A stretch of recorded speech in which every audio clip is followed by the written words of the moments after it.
How to avoid being asleep at the switch to supersize and grow your business. Sharon Horne-Ellstrom here, and our idiom today is asleep at the switch. This, of course, comes from the railroad industry, mid-1800s, when railroads were really popular. One of the most important jobs on the railroad line was the switch, making the switch from one track to the next. And if the railroad operator happened to fall asleep waiting for the train to come or at the switch, an accident or a crash or a derailment could happen. People and goods could be damaged, if not killed. So it was a very important job, probably the most important job besides the railroad.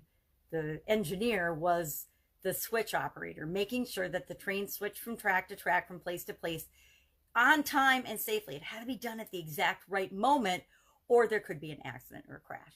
Later on, that of course was transferred to any type of situation where somebody is not alert, they're not doing their job, they make a mistake, even just making a mistake or not responding or reacting quickly enough could be considered being asleep at the switch. Another closely related saying that I've heard more often in my lifetime is asleep at the wheel, when you're, again, driving, not attending to your driving, not attending to what you're doing. Have you ever driven someplace, maybe to work or to home? You've left home, you remember leaving home, and all of a sudden you're at work and you have no actual conscious recollection of the entire drive. You know you stopped at stoplights, you know you got on and off the highway safely, you know you got there safely because you've arrived and you're in one piece, but you have no actual memory of the drive itself.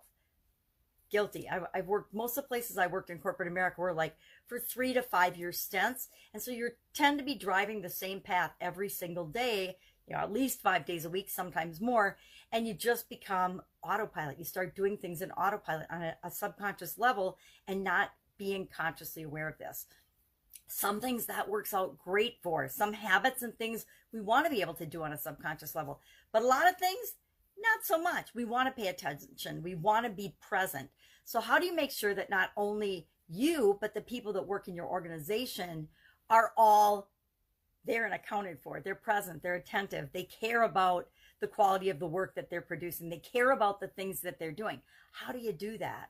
Number one, you make sure that you have a good match for what people are doing, what activities and what tasks in your organization, including you. We tend to forget, especially as we're building our businesses from the beginning and in the beginning stages, we tend to do everything ourselves. We try to do as many things as we possibly can. And some of us have the philosophy, hey, if I wouldn't do it myself, I'm not willing to ask someone else to do that as well. And so in the beginning, or when things are new, or even when things are growing, we'll hop in and pop in and help out wherever we can. Doesn't mean we're the ones that should be doing it. A lot of things that I've done in my career, in my life, are things that I absolutely positively am not really absolutely very good at. Some of them I'm totally inept at. Cleaning certain things and organizing certain things, not my forte. But we want to make sure we match ourselves and everyone else in the organization to the best of our ability with the jobs and the responsibilities and the things that we're asking them to do. And we need to make sure we train people. I say hire for characteristics, train skills and processes to people, because anybody can learn how to do anything that they want to learn how to do. Make sure that we're training people, sharing clearly our expectations. What is expected of each person in each role and in each job and task in the organization. We don't need to tell them every detail of what to do. That's micromanaging. But we do need to clearly state what the goal and the expectation is so that everybody's on the same page.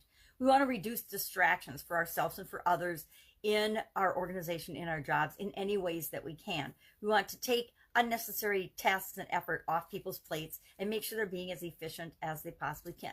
We need to find ways to increase attention, keeping people in the present moment, both from ourselves, our customers, and our employees' standpoint. We can do this in a lot of different ways. Some people break things down into chunks and they do chunking, one thing a day. There's all different strategies and ways to manage our time and our activities. But if we can find some ways to increase attention, that helps as well. We need to really care about the people that we serve. We really need to care about the people that are a part of our organization. We need to really care and choose to have great outcomes for those people. We have to choose to want to help people and make their lives better and make our business better. We have to make sure that we're not just going through the motions and sleeping through different aspects of our business and our life. And if I catch myself drifting and I'm not present and paying attention in an activity, I know that it's time for me to delegate or offload or hire someone to do that particular task in my business. I think about early on, one of the first things I always offload when I'm starting a new business is the accounting and the day-to-day tracking aspects of the business. I'm really, really good at those things, but I get bored and I get in a routine easily where I'm not paying attention, and I don't want to be ever doing tasks where I am not fully engaged. So I want to make sure then that I offload that and I have somebody else that I hire to do those particular tasks and functions. Are they important so we can look at our metrics and we can look at our key performance indicators and we know what's going on? Yes, but it's not important that I physically be the one that does that. So in order to not be asleep at the switch, because I think we should be paying attention to our lives, train people, pay attention, care about them, have clear expectations, make sure you match people to the job. If it's something that you can't stay focused and attentive on, find someone that can, because one person's trash is another person's treasure. I always think of this when I think of the things that I love to do, other people hate to do. The things other people hate to do, I absolutely love to do. So it's more like a matchmaking game than it is I have to do this because there's no one else to do it game.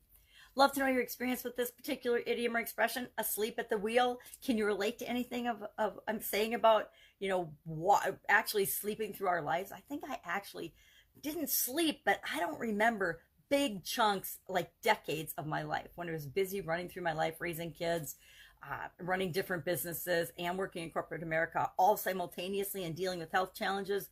Boom!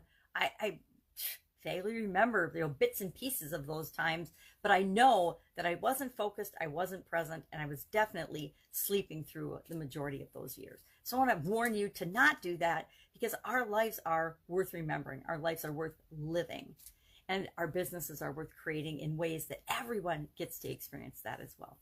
So go out, have an awesome day. I'll be with you tomorrow with another interesting idiom. What does it mean? Where does it come from? And how might you use it to supersize and grow your business right now? Take care.